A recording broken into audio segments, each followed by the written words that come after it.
to be honest and genuine, and immediately talking about other publishers' books as much as Penguin's. Over the next 10 months, I did what I think were a few crucial things for Legend of Suicide, which I think now, but at the time, just seemed sensible. Every time something new happened with the book, I tweeted about it. When we got the jacket design in, just in case you forgot, I put the image up. And I think that's a very striking image, whatever your taste. When we got the proof designs in, which I love, we did inverse ones, so black and white one and black. I tweeted those. When quotes from authors came in, I tweeted that. I just sort of any constant updates. And when we got the proofs in, I went bananas and immediately gave away sort of 10, 20, 30 copies to anybody that just seemed vaguely interested in having heard me talk about it already for sort of 4 or 5 months. I also made the point of contacting literary bloggers and actively seeking them out through other people's Twitter accounts, following them. I mean, that again, I'm sure we've all done that. But I found them, I wrote a Q&A, which I then emailed them once I got their email address saying, "Hello from Penguin, you probably don't hear from us very much. It's a labyrinthine organisation. Who do you go to? Make it me. What kind of books do you want?" And I also made a point of trying to find some traditional journalists on there who had embraced it early. One example was a guy called Stuart Evers, who wrote a blog on The Guardian about how much he loved American fiction. I read it and thought, this guy is just like a sucker, he's waiting for me. But I didn't have a Guardian address, he wasn't on LinkedIn, he wasn't in journalistic. The Guardian wouldn't hand over his personal email address. But he was on Twitter, so I just tweeted him a link to my blog, said, "I think this is your kind of thing." Straight back in touch, read it, sounded great. He was just one of the biggest supporters of that book. He interviewed him on radio, he reviewed it in The Independent, he talked about it on Twitter, he's recommended it in 3 end-of-year lists, just amazing. But the main thing I did, or at least I tried to do, and what I think I personally saw was crucial from the start, was to establish a voice that seemed genuine.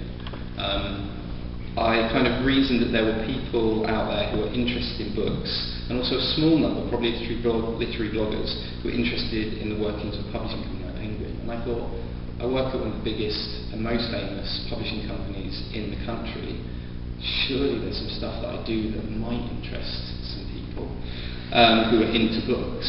And I thought, if I could provide interesting information, what authors are in the office, what I was reading, whether it was ours or other publishers, what films I'd seen, what music I was listening to, the fact we'd just acquired the next Contoy Bean novel, the fact that Zadie Smith was checking her emails 2 desks down, just stuff like that. I thought, it interests me, and I'm a bit geeky about this stuff, but not terrible. The Guardian apparently tells their staff members who are on Twitter to act like they would if they were representing a newspaper at a party. Have a few drinks, enjoy yourself, but don't do anything you regret in the morning or you'll get fired. I think this is the perfect approach, and I thought I'd just make it clear that I work at Penguin, but it would be my voice and personality, for better or worse.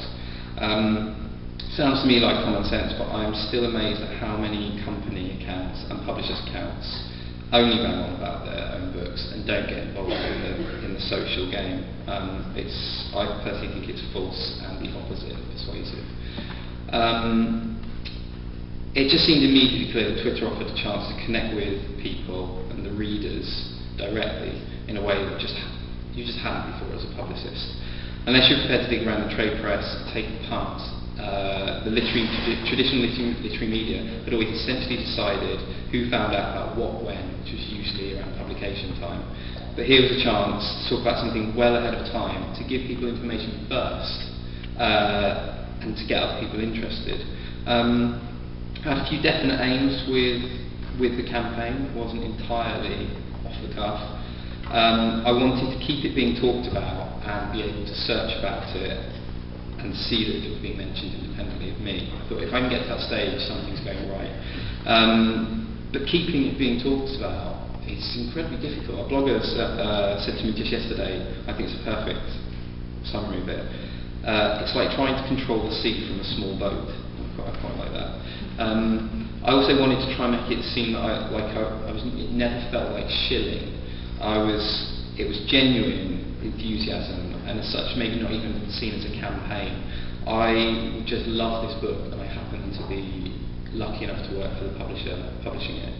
I think you can only do any of these things by paying attention to your voice, by having a sense of humour and a sense of proportion.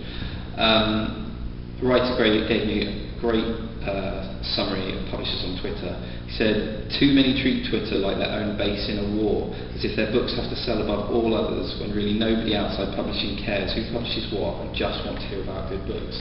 I think that's brilliant. I think that's exactly what it is. 99% of people don't give a damn who publishes what book. So just get to the thing itself. It's the difference between, though, and Liz touched on this, between companies and individuals. The Penguin corporate feed can't really say, "We've read and loved the new Jeffrey Eugenides book," which is published by Fourth Estate. It's just not realistic. They have to maintain a certain professionalism. I'm a firm believer that if you're doing it for your job, and you make it clear, as I hope I did, that it's you, and yet you do have these ties, but it's still your personality, that you can do these things, and it's absolutely crucial to building trust. I think that it's the difference between information, which is what the Penguin site and and not necessarily just Penguin, but other publishing companies give you, and something of real interest. I think it's a difference between a glance and taking something in. Being told this is happening here, and being told this might happen at some point and you're going to love it, and thinking, okay, I'll maybe keep an eye on that, or what that person's saying. We're all susceptible to word of mouth, which is what this comes down to. We're all looking to find people in any social space, online or not, whose judgments we trust. I remember, and I'm sure that everybody remembers, going into a Waterstones, and still does. You go into Waterstones and you read the recommends cards. If you're into those types of books, that's what you do. Or you speak to an indie bookseller about it. But we're not going into bookshops as much. And Amazon, if you've read those reviews, it doesn't do the same job. So we need a space where we're going to find these people whose judgments we trust. If you go into, I was a bookseller at Waterstones, and I think it's fair to say that my entire approach to this campaign was based on the idea that what the bookseller recommends is one of the best ways in which it's going to convince people to read and buy a book. And you believe it because you know that the books they have there are not the books that make the shop. You see the books that are making the shop piled high. This is 3 or 4 copies, so you believe it. And I felt with Legend of Suicide, nobody believes this is bankrolling Penguin. They just think, hopefully you do as well, that I really just love this book. And I also thought, I can stand colours to the mast with this book. I can really, if people believe me, this will do the world of good going ahead. The last thing I'll say, because I think I'm slightly over time, is that Twitter in no way replaced traditional media. I think they absolutely played off each other. The aim is always to complement it and see if the online buzz could influence traditional media, and maybe even slightly in reverse. There might have been less journalists using Twitter actively, but things filter through. I was still meeting them, I was still sending emails out. And there were a few blog posts that mentioned the book as hyped. There were also 2 particular newspapers. I could probably quote every review for this book off by heart. I won't. But the Metro called the book the most hyped short story collection of the season. And the Irish Times said it arrived with huge fanfare. And that was the only negative review the book got. It was a terrible, terrible misreading of it. And the reviewer obviously resented what they saw as hype. I thought it was hilarious because I thought, I'm the only guy doing this. There's no budget. I haven't spent a penny. But I did still want to sort of punch him in the face for doing a lazy review. I'm going to finish there. I think there's still loads of points here. I've got things like more noise, less signal, as Liz said, and also the idea of intangibles, how you measure these things. But I think I've said enough now. So.